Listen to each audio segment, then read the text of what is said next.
Hello, everyone. I'm just trying to come online so that it's going to be a blessing for all of us together. I'm sure those parents out there, fathers and mothers who are stressed out and who are depressed, sometimes we are stressed out looking into our children, the way they have been brought up, or sometimes we have so much challenging situation, not able to handle our children well at home. Your child could be a small child or grown up or little adult maybe, but for all situations of our children, there should be some principles, some methods that we can follow, and by doing that, I'm sure we will be able to see some good fruits. Mm, Many times our situation these days are like our children, they tell to us, Mama, you do not know anything. Papa, you do not know anything. And you listen to me. I'm not going to listen to you.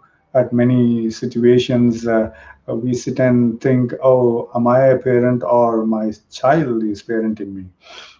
So, how well parents obey their children. This is a Chinese story, like I'm in a Japanese story. How well parents obey their children. Is that our situation today? That instead of our children listening to us, we are in a position that we have to listen to them. Have you ever felt that way? That this is a situation with me and my child, the relationship. Uh, at many times we see our child misbehaving in the community. Sometimes they start first behaving in our homes first. They misbehave in our home, not listening to the father, not listening to the mother. They want to be the way they want to be, and they sometimes turn to be more stubborn, and you name all those things which can make you frustrating and you feel helpless. Sometimes they not only misbehave in the home, they go out in the community and where the joint families are together, where your friends and relatives are together, and in the community they misbehave so bad that at times you have to be ashamed of yourself being a father, mother, being a parent, the way you have brought up your son. For example, if you're in a cold country, it's winter, it's snowing, and if you see your child walking barefoot in the street and you ask for help to people, people will surely tell, oh, you should be ashamed for the way that you have brought up your son, your daughter. Or if you are in a hot place, it's too sunny and extremely hot, and you see the heat waves, and your son or your daughter goes barefoot or not well, not protected, and then when we look into people ask for help, they will simply say, you have not grown your child in a good way, and we should be ashamed. At many times I've seen uh, parents being ashamed for the acts their children do in the community, in the place, in the public. So is that the problem? Today most parents are struggling to train their children. They are finding very hard. Well, the Bible says, and the man of wisdom has written in Proverbs 22, verse 6, that train up a child in the way that he should go and grow, and when he is old, he will not depart from it. Yes, but how? How to train my child, how to bring up my child? There should be certainly some methods. Okay, most of the times we are all workers, either for the government or for the private sector, or a social worker or a spiritual worker, you name, or you're working for the nation. um, in terms of protection or in terms of serving the community, we do all work, and sometimes we are business people, businessmen working day and night, or you may be an office worker, you may be working in a big mall, you name whatever you may be. As parents, you may be working day and night to make some earning, to get some food, to find some place, and then buy your house and do everything. At times, we see parents living far away to a far country to make a better living, to earn a better money, so that they can have their own house, or they can educate their children, they can have what they want. But at the end of doing everything, you work day and night, and you have bought your land, you have bought your house, you have bought your car, you name everything, but you see into children, they are helpless. They're totally miserable. They have not been grown well. They have not had their education. They don't know how to behave in the community. At the end, you will see, oh, all the work that I did is of no use, because The child that I have brought to the world is of no use, and they have not been trained well. So our work has to first start in our home.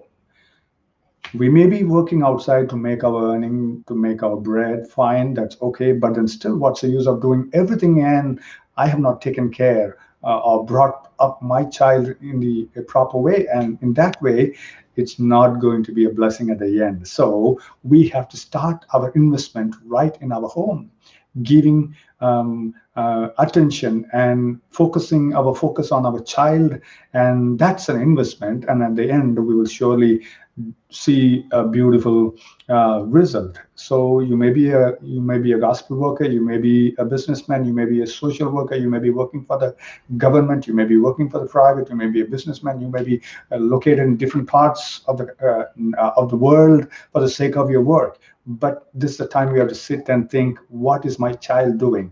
Am I investing on my child in terms of being with them and then to see that they bring good fruit?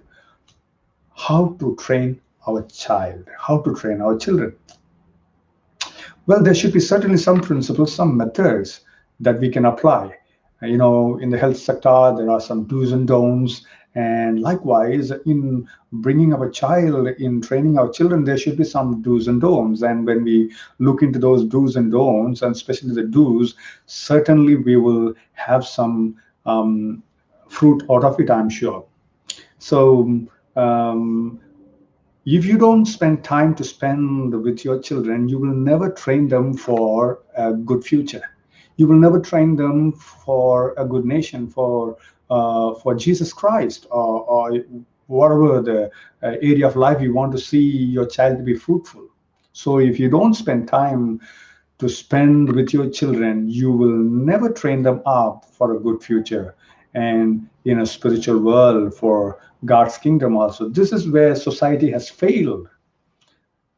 This is where the parents have failed these days to focus on their children.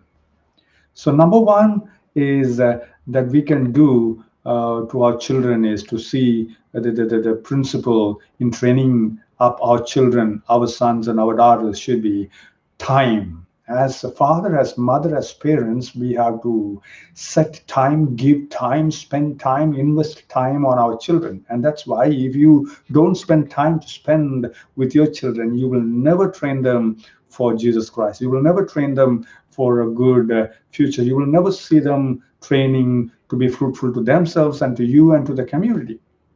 So, overall, as parents and in our society, we see this has become a failure giving time to our children.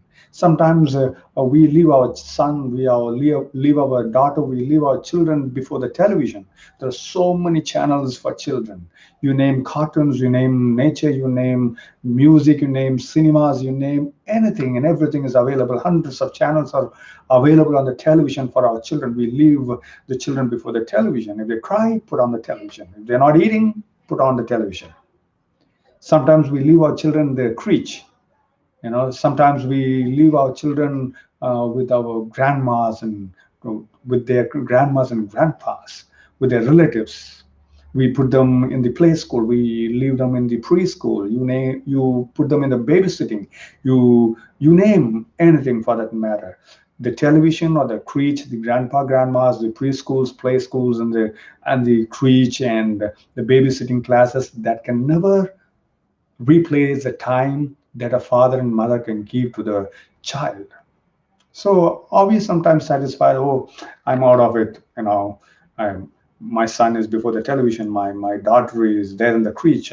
Somebody's taking care, and I'm free.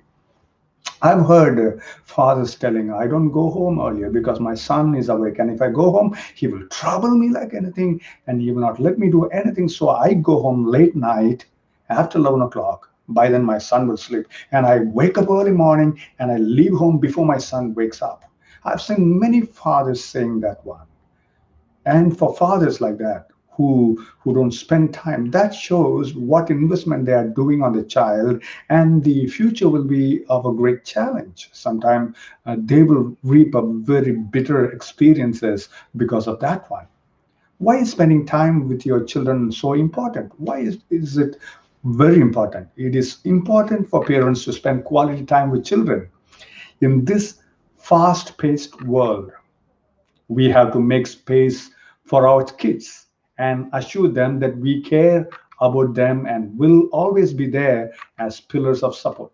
They need our love, kindness, and strength so that they feel secure and confident with themselves. So, for them to feel secure and confident, for them to feel our love and kindness, we have to give our time to our children.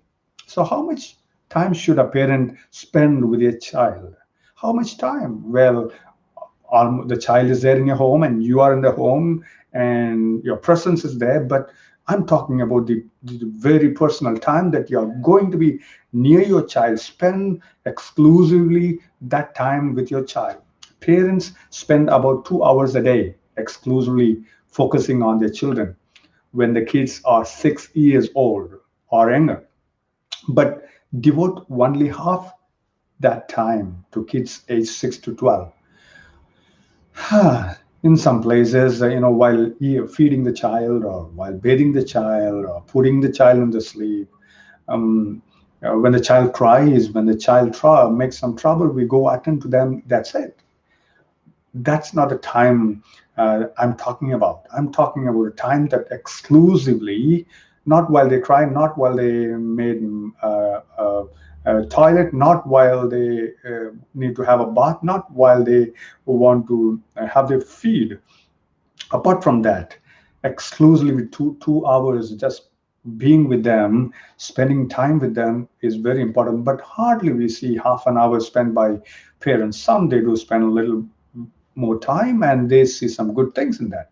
Parents should allow nothing to prevent them from giving to their children all the time that is necessary to make them understand what it means to obey and what it means to trust.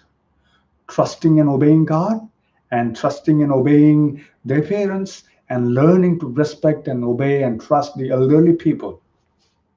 So Proverbs says in Proverbs 27 verse 23, the man of wisdom has written, be thou diligent to know the state of thy flock.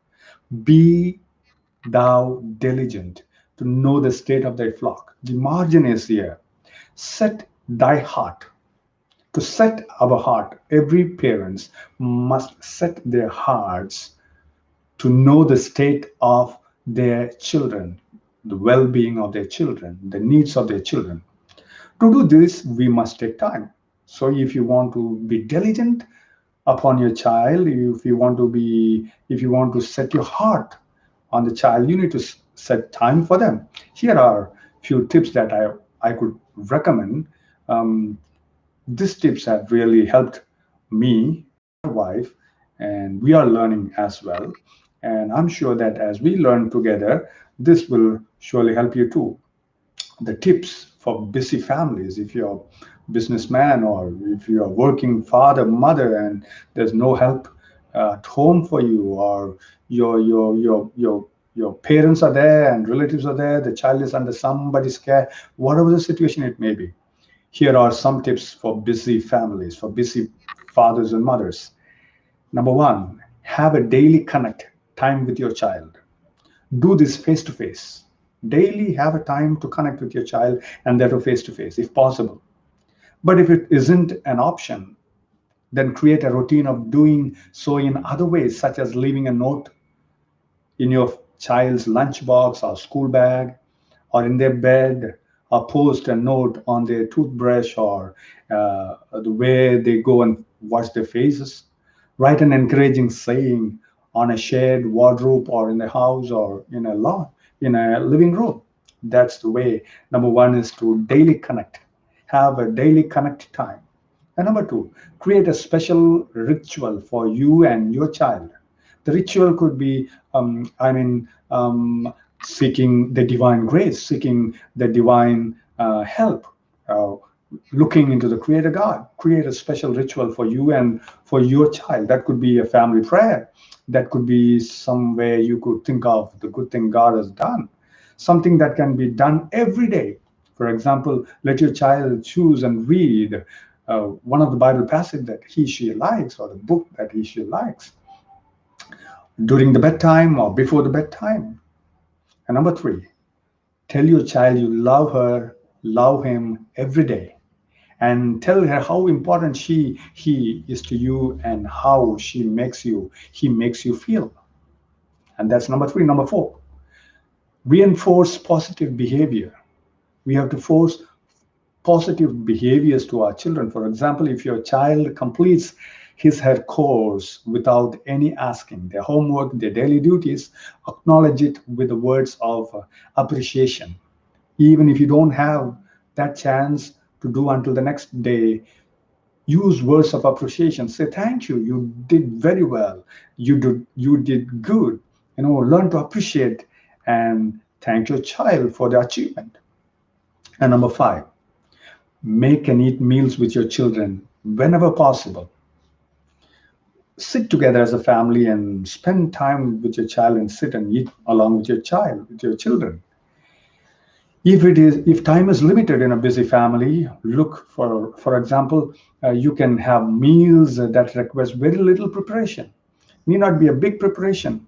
Or grasp a healthy snack such as some oranges or mangoes or apples, and sit for a few minutes and chat with your child, with your son, with your daughter. And they are going to feel uh, they are being loved. And that's going to be a blessing for the child and for the mother as well.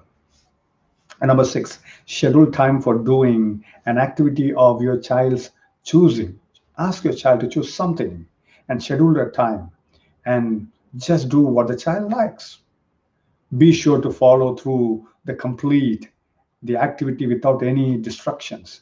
The child may say, Mama, I would like to go for a walk in the park. Schedule your time and go just along with your child and go to the park. The child would like to maybe go for a cycling or play, or whatever the child requests, a swim or whatever. And when they schedule time for doing an activity with your child, climbing on the trees or making their own gardens, you name whatever it could be. And when you schedule time, be sure to follow through and complete the activity without any distractions. While the child isn't doing the scheduled time with you, don't use that time and say, I have got a phone call, I need to cook, I need to do this, I need to do that. And don't distract by anything. Just give the time to your child. And number seven, play with your child. Playing with a child is going to help you, empower you. If you are stressed or depressed, just see the child, spend some time with the children. That's a blessing, even if it's during bath time or outside before you drop her to the school or to the preschool. Every little bit of time makes a positive impact. So try to try to play with your children. When was the last time that you played with your child? If a boy, maybe the boy loves playing with a ball or cricket or football, um, cycling, something adventurous. If it is a child, daughter, then the feminine related games, the games that which will empower your child. Play with your sons, with your daughters. Number eight, laugh and be silly with your child. Don't be always be serious. Every time serious, serious, study, study, don't do this, don't do that, do this, do that. Every time showing the anger face, every time showing like a military, every time showing as a big officer like the school teacher, the school headmaster, or the principal, always being serious. No, learn to laugh and be silly with your child. And by doing that, you're giving time and it's going to be a blessing for the child. And number nine, turn off all the technologies. To spend time with your child, turn off technology when you spend time with your child. Try not to text or call answers or answer any phone calls. Scrolling through the social medias or watching television when you give time to your child. Switch off all those things and you be there. Number 10, just be there with your child and enjoy every single minute. Being there beside your child and just letting your child know that I am there this time, I'm with you. Mama, Dada, we are with you. Oh, the child is going to be empowered. You might ask, what's What's the benefit if I'm going to give my time to my child? What's the benefit if, as a family, we give our time to a child? There are certainly benefits. I could number a lot. You could search a lot. You could name more than what I'm going to number it right here. Number one, the benefit of you giving time to your children is it's going to strengthen your bond with your child. It's going to strengthen the family bond by giving time. Number two, by spending time with your child, it will improve the child's academic performance. You're going to watch every time what the child is doing. And by giving time, you're going to surely help your child's education in clarifying their doubts, helping them in doing their homework. So spending time with your child will improve academic performance. And number three, spending time with your child will help the children to develop parenting skills.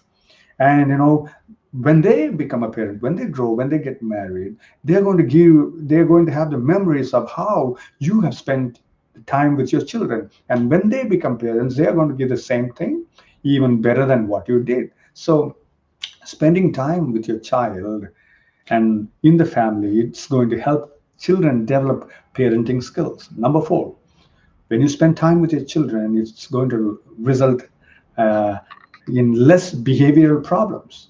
You see, children who don't have their parents beside them, or parents who don't spend quality time with the children, they are the ones who land up in a lot of behavioral disorders and behavioral problems. So being in the family and spending time with your children is going to result in less behavioral problem. You need not take your child to a psychiatrist. You need not be ashamed of your child in the public. You need not see your child being violent at home. And number five, by spending time with your children, it will develop positive behaviors with our children. So spending time is going to develop positive behavior with the children. Number six, spending time is going to result in less violence because you're there every time, and the law will change the arrogancy. So spending time with your children will result in less violence. And number seven, spending time with your children, the benefit is means less chance of drug abuse. You know how many of children, before they could become major, while they are still minor, they land up in smoking, they land up in drinking alcohol, they land up in having drugs. They've got wrong fellowship, wrong friendship, bad friendship in the schools, all because parents have not focused or have not invested time over their children. And by giving more time to your children and spending time with your children, the benefit is you will see that there is no chance and less chance of drug abuse. And number eight, spending time with your children, the benefit is a family result in greater happiness. Your child is going to be happy and you're going to be happy. You see, when the child is happy, the parents are happy, the family is going to be happy. And number nine, more time with your children. The benefit of spending more time with the children will lead to greater self-confidence. It's going to give them self-confidence and build children's self-esteem. The child will worth herself. Sometimes they will have their dignity restored. They will not look down at themselves. So spending time with your children is going to strengthen their self-esteem. Is going to give them confidence. Number 10, the benefit of spending time with your children, it is going to it will resolve conflicts. Spending time will result in conflict resolution skills. They are seeing the child will see the father mother when challenges comes, when hard times comes, when there are situations where they don't have any enough money or struggles, when sickness comes. They are seeing how the parents are managing. So as a family, when we are together spending time, the child is learning to solve the situation, or conflict resolution skills is developed when we spend time with our children. Number 11, more chance of success. We will see our children succeeding in their education, succeeding in their work, succeeding in their future, succeeding in their married life. And number 12, spending time, it can help your children to be a good friend. It encourages communication. By spending more time with your children, now your relationship with your child will be more like a friend. The a friend in need is a friend indeed, and the child is there for you, and you are there for the child, and the communication gap is not there, and you're going to have a wonderful time. So, dear children, dear viewers, and dear members, I just want to encourage you in bringing up your children. Spend time, invest on your child the time. Time is a blessing. So spend time. Thank you. God bless. This is my first live I have tried. I hope it's a blessing for you when you keep watching it. Thank you. God bless.